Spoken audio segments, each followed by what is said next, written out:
A lot of this stuff is not always tied to CTE. Everybody thinks NFL players are concussion, guys and head cases and all kind of stuff. Well, a lot of things are trauma that they've dealt with growing up.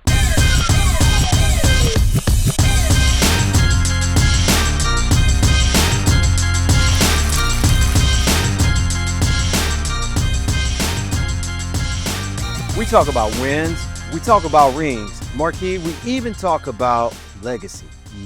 But the one thing we don't talk enough about is what it costs.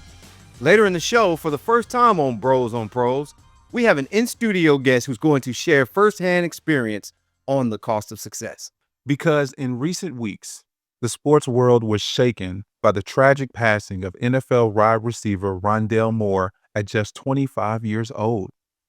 And it forces a conversation that's long overdue: mental health. Welcome back to Bros on Pros, where fans come first and we say what everyone is thinking. I'm the one and only Marquis. And I'm Terrence. And if you rock with real conversation, hit the subscribe and like button. Jump in the comments, because this show is not just built for us, it's built for you, the fans. Let's get into it. And now for the main event. The loss of a young athlete like Rondale Moore hits differently. And while details around any tragedy should be handled with care, what we can talk about is the pressure athletes face. That's right, Mark. Ongoing studies by scientists and research groups continue to explore depression and mental health among professional athletes. And football, particularly the NFL, have seen high rates of depression and post-career struggles.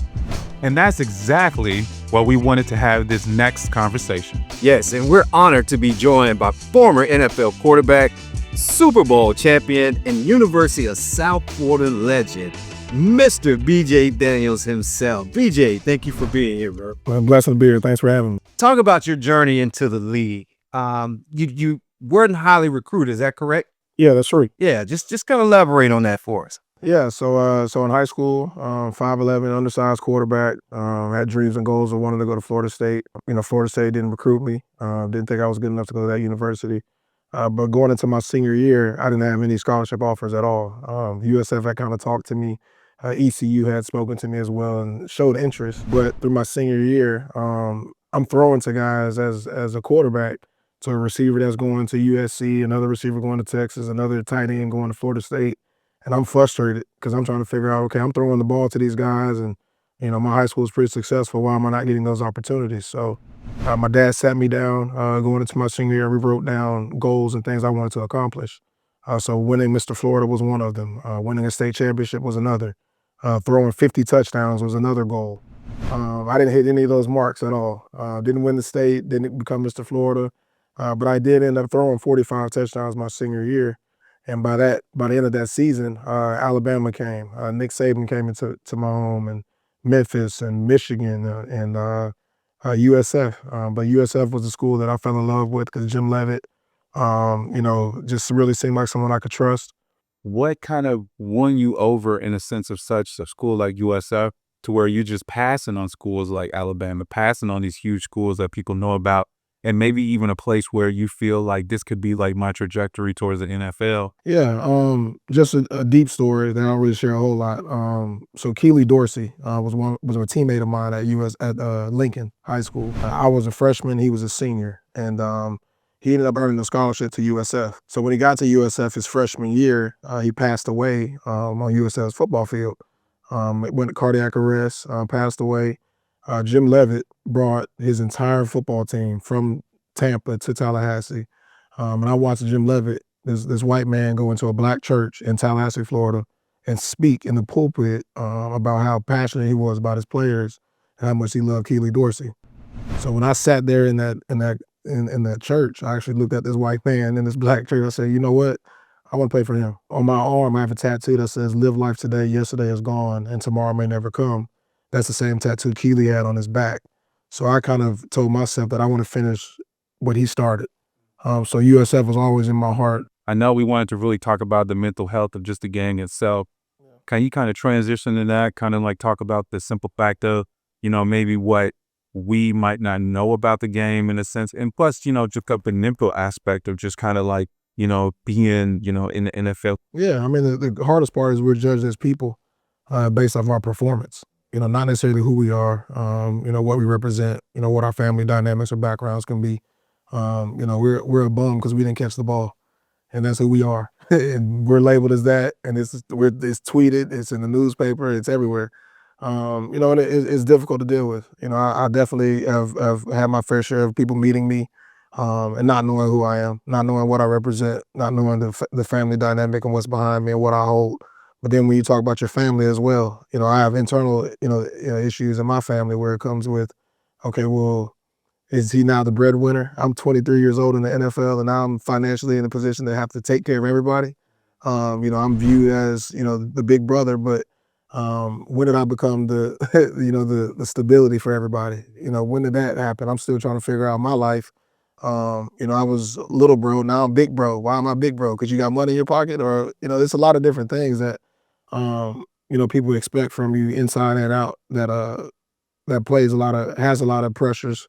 Even for yourself, I tell people all the time, my dream is not to make it to the NFL. That shouldn't be anyone's goal. The dream is to play. So I sit up here and tell you I backed up Colin Kaepernick, and that sounds great, but I didn't start. I backed up Russell Wilson. I didn't start. So my dream was realizing, but in a different way. The game I love was I play it for free.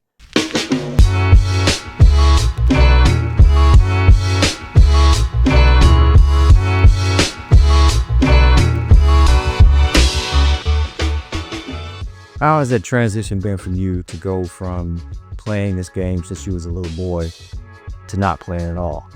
Yeah, it was hard. I was living in Atlanta, Georgia. I just played with the Atlanta Falcons. We had just lost the Super Bowl to the Patriots. So I've been blessed enough to go to 3 Super Bowls, 2 at Seattle, 1 with Atlanta. So I'm not a Tom Brady fan at all. Yes, because I hate the damn Patriots. Thank you. Go Patriots. I finally got somebody that's on my side. But yeah, I was there, and we lost the Super Bowl. Girlfriend broke up with me, got hurt, had to have surgery. I'm living in Atlanta. Don't nobody care. And when I say no one cares, Atlanta is so fast. I didn't have any social equity there, so nobody knew me. I couldn't go out and get a job or just talk to somebody or get connected in the community or go down to Georgia Tech and try to, get in college athletics. I had to go back home. I had to go to Tallahassee. Yeah. Not even after playing for the Falcons? Not even after playing. Like nobody from the coaching, from the office could say, "Hey, son, I can help you." Wow. No, I think God really put me in a season where I was by myself. So what I did for my transition was I went back home. I went to Tallahassee for a little bit, and I helped my dad coach girls basketball. And what I learned in that season was I wasn't supposed to be Colin Kaepernick. I wasn't supposed to be Russell Wilson. God gave me tools to gather and then use and give and help somebody else. I say all the time that I can do what Russell Wilson and Colin Kaepernick are doing today. I can go out there and throw a football and I can teach, the game, but I don't think they can do what I'm doing. And what I'm doing is helping people in a different way. I had my basement moment after the NFL, but through serving and helping people, I've been able to, kind of go back up again. Yeah, you mentioned being by yourself. Let's talk about that because, with the story you just told us, we know you had your parents, you had your family, you had all that. Yeah. But man, a lot of these guys have that, yet they're still lonely. They're still by themselves. Yeah. Just talk about that dark moment and how easy it is for players to fall in that and how difficult it is to come out. My senior year of college, I broke my ankle. So from the age of 6 to 23, I'm thinking that I'm going to do what I got to do to make it to the league. So this is when I say, when I mentioned earlier, I don't think we help our kids when things don't go right. So yeah, I lifted all the weights. Yeah, I read all the books. Yeah, I studied. I did all this kind of stuff to prepare myself for the NFL. But when I turned 23 years old, I break my ankle. So now what? So I got mad with God and I said, hold on, wait a minute. You could have broke my ankle 2 years ago. Why did you do it 3 games before my senior year? That moment was extremely dark and depressing. I didn't know what was going to happen. Your dreams are crushed. I'm crying like a baby. I'm thinking, that everything that I prepared for is not going to happen. And those spaces can take people in different ways. Unfortunately, we're seeing a rate of guys taking their own life now, post NFL and the current players as well. As well. But I had a support system. I didn't realize how important my mom and dad was in my life and how other people don't have that.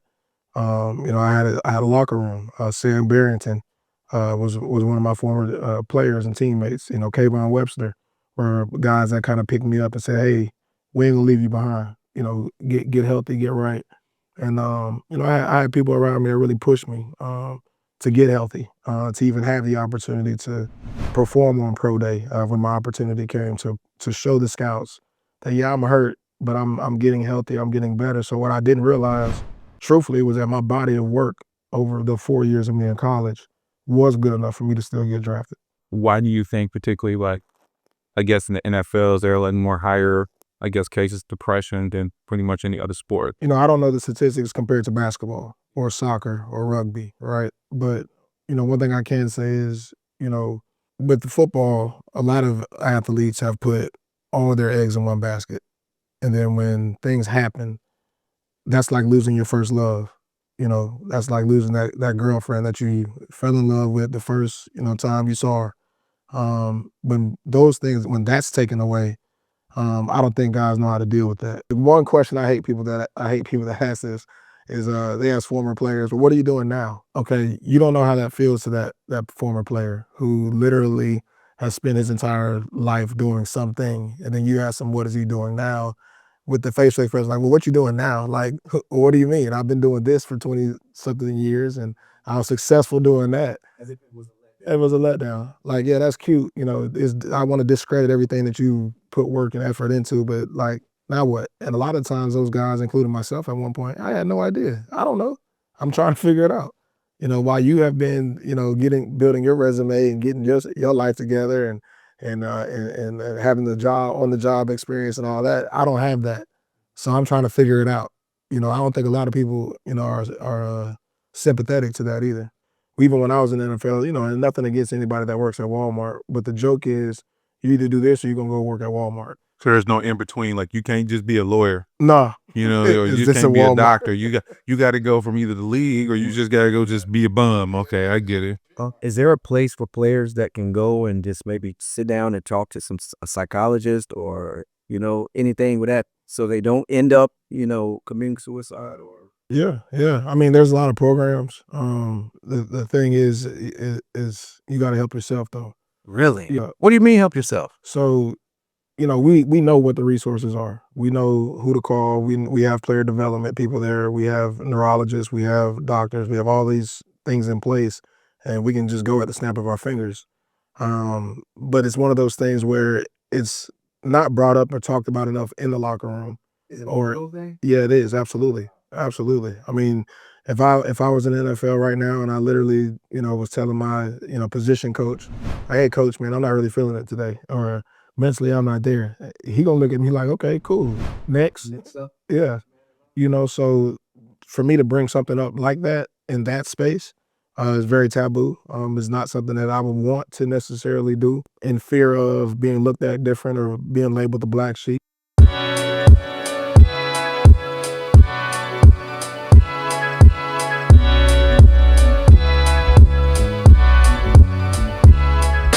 So do you think that the league is doing enough?